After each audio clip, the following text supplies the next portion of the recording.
This it is.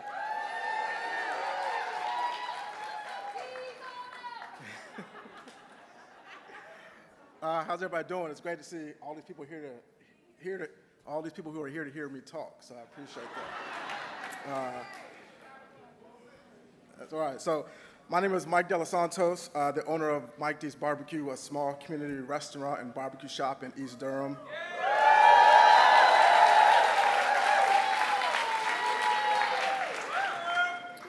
I'm a husband, a proud father, and I'm here today to talk about what's at stake for our families and our communities in this upcoming election, and what is possible if we elect Vice President Kamala Harris. As parents, we're always thinking about the future, and we want a world where our children can thrive. Raising a family is hard work, and working hard is hard work. Doing both can feel impossible, and we need leaders that understand that, and that's why electing Kamala Harris is so important.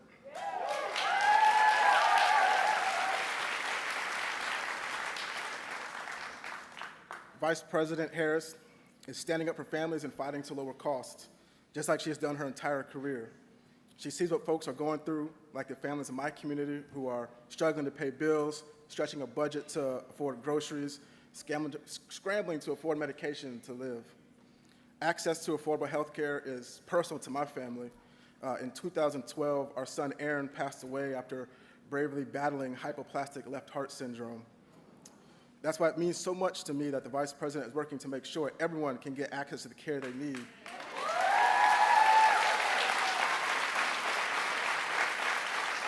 No matter what their income is.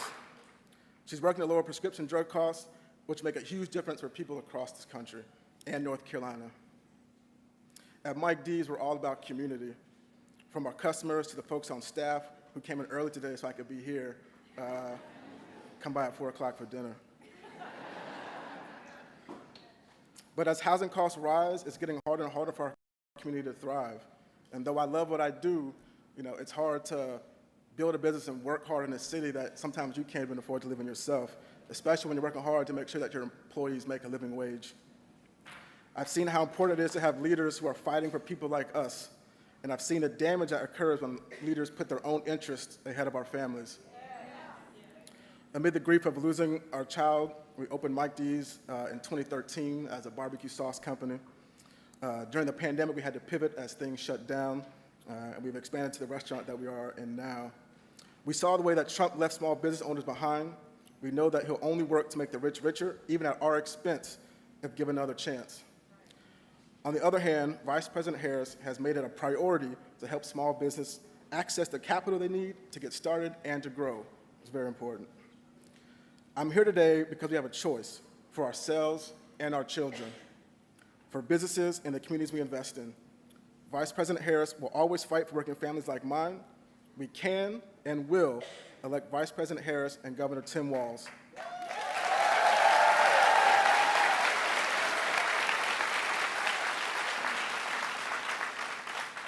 It is my honor to introduce the next President of the United States, Kamala Harris.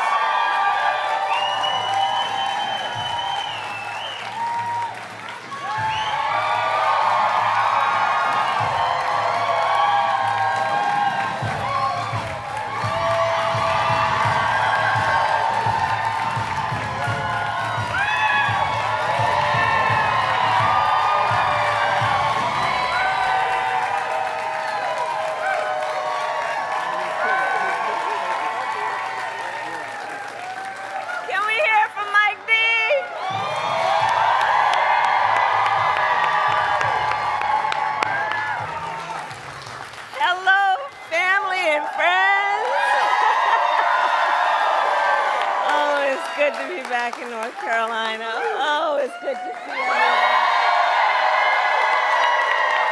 Thank you. Oh, it's good to see everyone. Good afternoon, everyone. Please have a seat if you have a seat. Please have a seat. Mike D, so Mike D's Barbecue, let me tell you one of the biggest fans of Mike D's Barbecue. My husband dug him off. And thank you, Mike, for sharing your story. And I'm just so sorry for what your family has been through, but you out of an incredible tragedy, done so much for the community, and you are such a role model. So thank you, Mike, for everything you do. Thank you. Thank you. And good afternoon to everyone here. Thank you to all of the incredible leaders with us today, including my friend, the Governor, Roy Cooper. Where is he? Here with his daughter. Every time I land in North Carolina, I'm just literally coming down the stairs of Air Force Two, I will shout to Roy Cooper, "What number is it, Roy?" And today he shouted 16, which is the number of times I've been in this beautiful state since I've been vice president. Every time. I want to thank your next governor, Attorney General Josh Stein. He's doing incredible work. He's going to be an extraordinary governor. Representatives Adam, Manning, Foushee, and Nickel, thank you all for your support, for your friendship, for your leadership. Chair Thomas of the Wake County Board of Commissioners, thank you for all that you do. And to all the leaders that are here today, including the students and instructors here at Wake Tech North. Thank you. Thank you. So thank you all.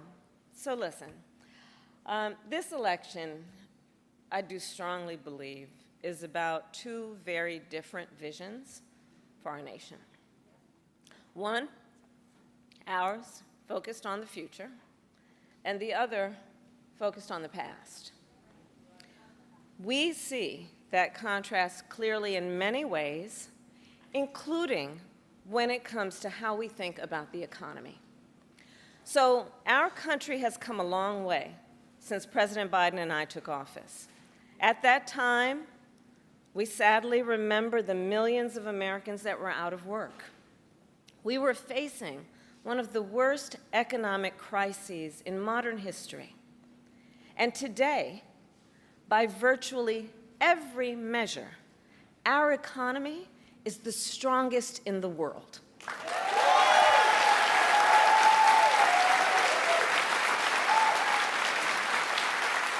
We have created 16 million new jobs. We've made historic investments in infrastructure, in chips manufacturing, in clean energy. And new numbers this week alone show that inflation is down under 3%.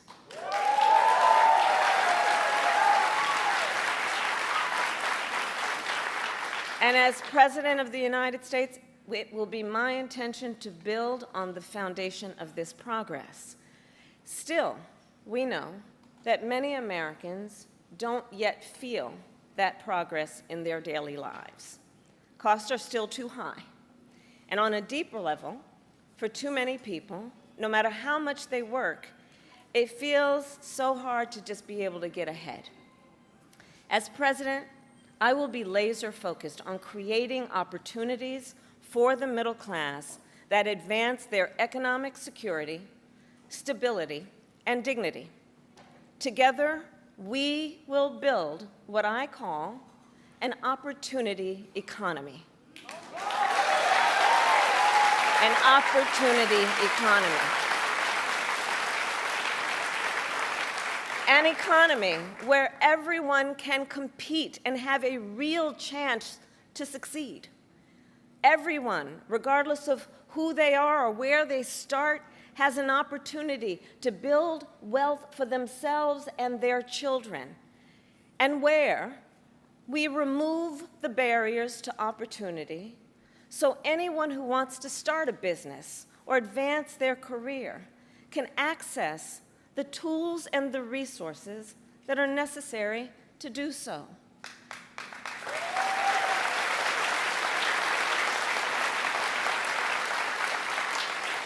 I will focus on cutting needless bureaucracy and unnecessary regulatory red tape, and encouraging innovative technologies while protecting consumers, and creating a stable business environment with consistent and transparent rules of the road. As president, I will bring together labor with small businesses and major companies to invest in America, to create good jobs, achieve broad-based growth, and ensure that America continues to define the future and lead the world.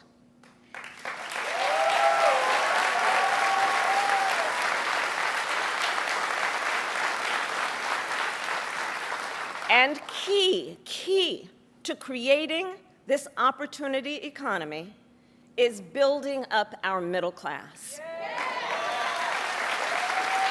It is essential. The middle class is one of America's greatest strengths. And to protect it, then, we must defend basic principles, such as your salary should be enough to provide you and your family with a good quality of life.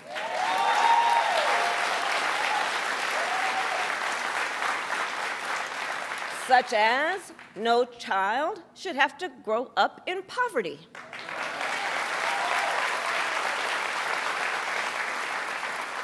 Such as after years of hard work, you should be able to retire with dignity. And you should be able to join a union if you choose. Building up the middle class will be a defining goal of my presidency, because I strongly believe when the middle class is strong, America is strong.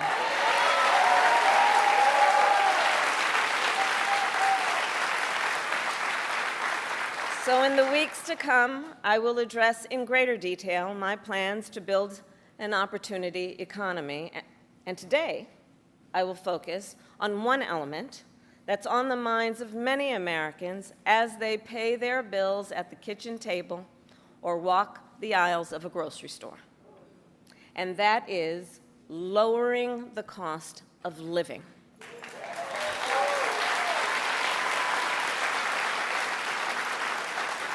So every day across our nation, families talk about their plans for the future, their ambitions, their aspirations for themselves, for their children. And they talk about how they're going to be able to actually achieve them financially. Because look, the bills add up. Food, rent, gas, back-to-school clothes, prescription medication. After all that, for many families, there's not much left at the end of the month. I grew up in a middle-class household. For most of my childhood, we were renters. My mother saved for well over a decade to buy a home. I was a teenager when that day finally came, and I can remember so well how excited she was. I kind of understood what it meant, but we called her Mommy. Mommy was so excited, it just made us excited that she was so excited. Later in college, I worked at McDonald's to earn spending money. Well, some of the people I worked with were raising families on that paycheck. They worked second or even third jobs to pay rent and buy food. That only gets harder when the cost of living goes up. When I am elected president, I will make it a top priority to bring down costs and increase economic security for all Americans. As president, I will take on the high costs that matter most to most Americans, like the cost of food. We all know that prices went up during the pandemic when the supply chains shut down and failed. But our supply chains have now improved, and prices are still too high. A loaf of bread costs 50% more today than it did before the pandemic. Ground beef is up almost 50%. Many of the big food companies are seeing their highest profits in 2 decades. And while many grocery chains pass along these savings, others still aren't. Look, I know most businesses are creating jobs, contributing to our economy, and playing by the rules. But some are not, and that's just not right. And we need to take action when that is the case.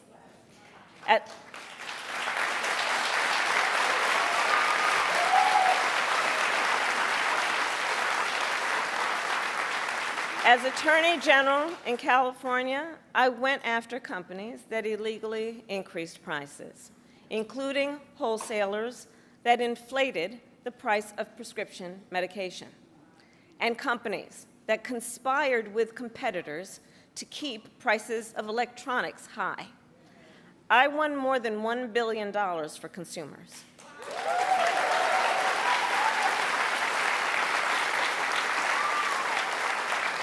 So believe me, as president, I will go after the bad actors.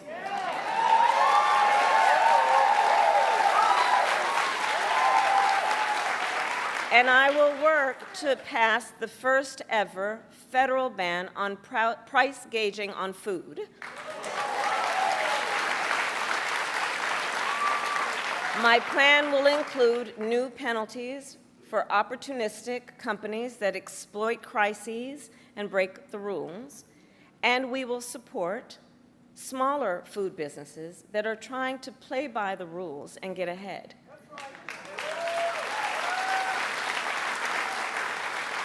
We will help the food industry become more competitive because I believe competition is the lifeblood of our economy. More competition means lower prices for you and your families.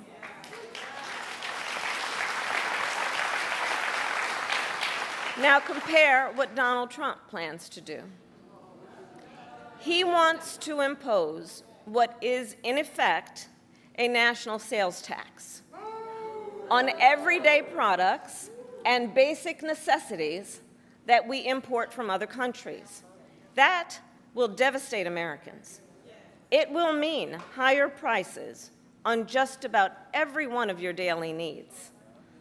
A Trump tax on gas, a Trump tax on food, a Trump tax on clothing, a Trump tax on over-the-counter medication. And you know, economists have done the math. Donald Trump's plan would cost a typical family $3,900 a year. At this moment, when everyday prices are too high, he will make them even higher. As president, I'll take on the issue of the cost of health care. As Attorney General, I took on insurance companies and Big Pharma and got them to lower their prices. And together with President Biden, we've gone even further. We capped the price of insulin at $35 a month, and the total cost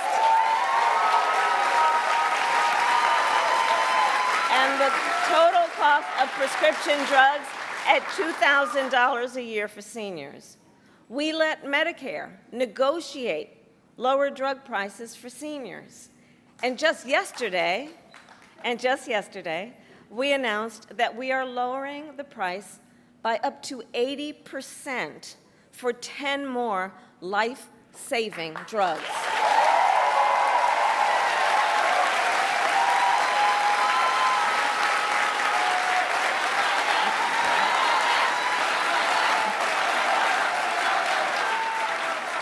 And I pledge to continue this progress. I'll lower the cost of insulin and prescription drugs for everyone with your support, not only our seniors. And demand transparency from the middlemen who operate between Big Pharma and the insurance companies who use opaque practices to raise your drug prices and profit off your need for medicine. 2 months ago, I announced that medical debt will no longer be used against your credit score.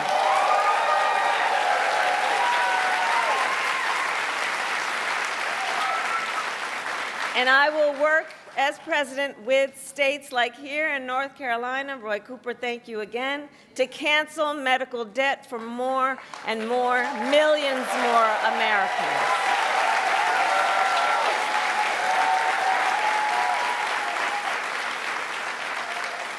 As for Donald Trump, well, he wants to repeal the Affordable Care Act,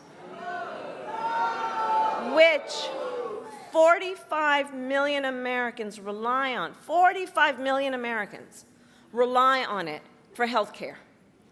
That would take us back to a time when insurance companies could deny people with pre-existing conditions. We all remember what that was.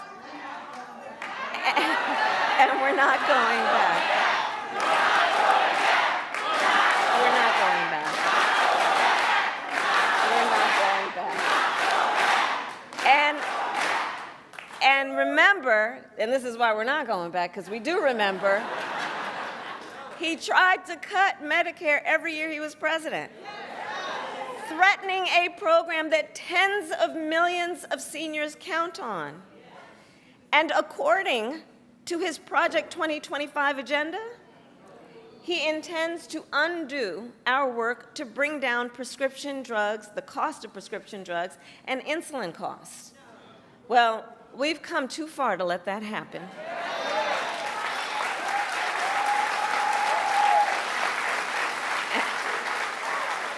So we're not going back on that, and let's talk about the cost of housing. So now, the housing market can be complicated, but look, I'm not new to this issue. As State Attorney General, I drafted and helped pass a homeowner Bill of Rights, one of the first in America. And during the foreclosure crisis, I took on the big banks for predatory lending with many of my colleagues, including Roy Cooper, and won $20 billion for California families when I was Attorney General.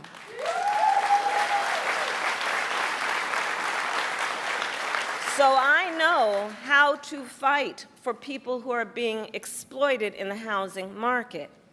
And I know what home ownership means. It's more than a financial transaction. It's so much more than that. It's more than a house. Home ownership and what that means, it's a symbol of the pride that comes with hard work. It's financial security. It represents what you will be able to do for your children.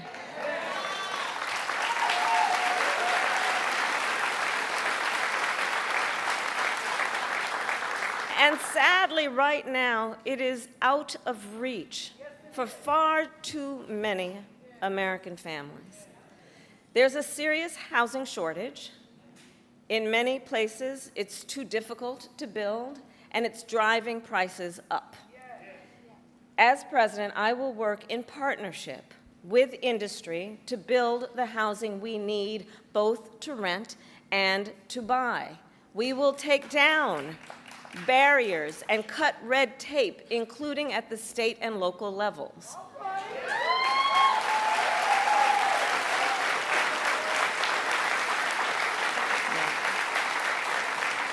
And by the end of my first term, we will end America's housing shortage by building 3 million new homes and rentals that are affordable for the middle class. And we will do that together. We will do that together. And we will make sure those homes actually go to working and middle-class Americans, not just investors.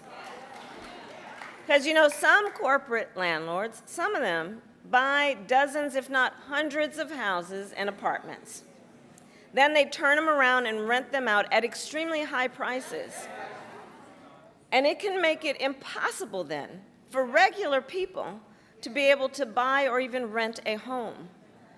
Some corporate landlords collude with each other to set artificially high rental prices.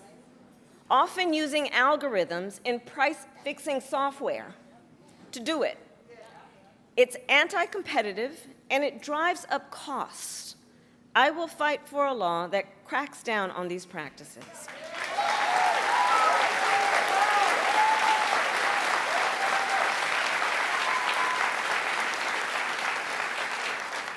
We also know that as the price of housing has gone up, the size of down payments have gone up as well. Even if aspiring homeowners save for years, it often still is not enough. So in addition, while we work on the housing shortage, my administration will provide first-time home buyers with $25,000 to help with the down payment on a new home.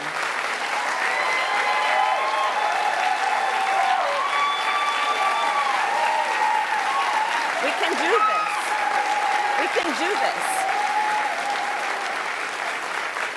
All to help more Americans experience the pride of home ownership and the financial security that it represents and brings.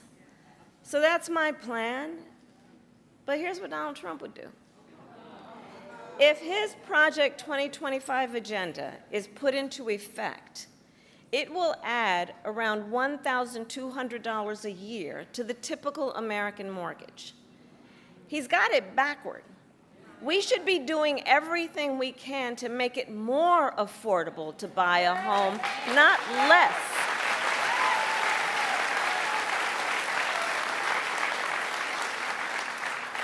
Finally, there's one more way I will help families deal with rising costs, and that's by letting you keep more of your hard-earned money.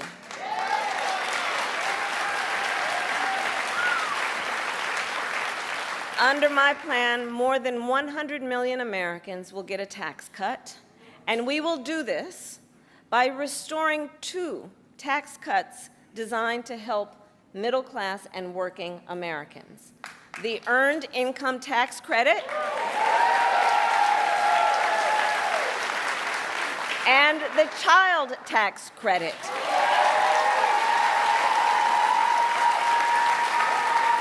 Through which millions of Americans with children got to keep more of their hard-earned income. We know this works and has a direct impact on so many issues, including child poverty. We know it works. So as president, I'll not only restore that tax cut, but expand it. We will provide $6,000 in tax relief to families during the first year of a child's life. Now think what that means. Think what that means. That is a vital, vital year of critical development of a child. And the cost can really add up, especially for young parents who need to buy diapers and clothes and a car seat and so much else. And we will do this while reducing the deficit. Compare my plan with what Donald Trump intends to do. He plans to give billionaires massive tax cuts year after year. And he plans to cut corporate taxes by over $1 trillion, even as they pull in record profits. And that's on top of the $2 trillion tax cut he already signed into law when he was president, which, by the way, overwhelmingly went to the wealthiest Americans and corporations and exploded the national deficit. You know, I think that if you want to know who someone cares about, look who they fight for. Look who they fight for.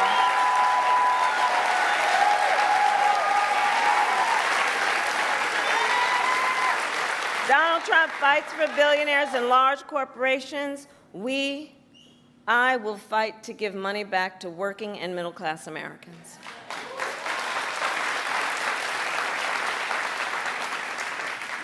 So I'll end with this. 2 days ago, Donald Trump was here in North Carolina. He said he was going to talk about the economy. I think you all watched. You know what I'm about to say. But he offered no serious plans to reduce costs for middle-class families. No plan to expand access to housing or health care. And that, actually, I think for most of us, was not surprising. Because we already know his plans. We know the Project 2025 agenda. So there's a choice in this election. Donald Trump's plans to devastate the middle class, punish working people, and make the cost of living go up for millions of Americans. And on the other hand, when I'm elected president, what we will do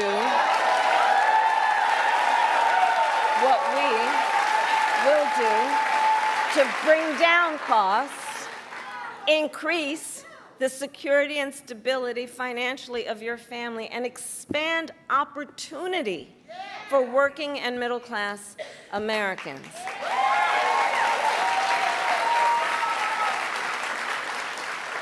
So now is the time to chart a new way forward. Now is the time to chart a new way forward, to build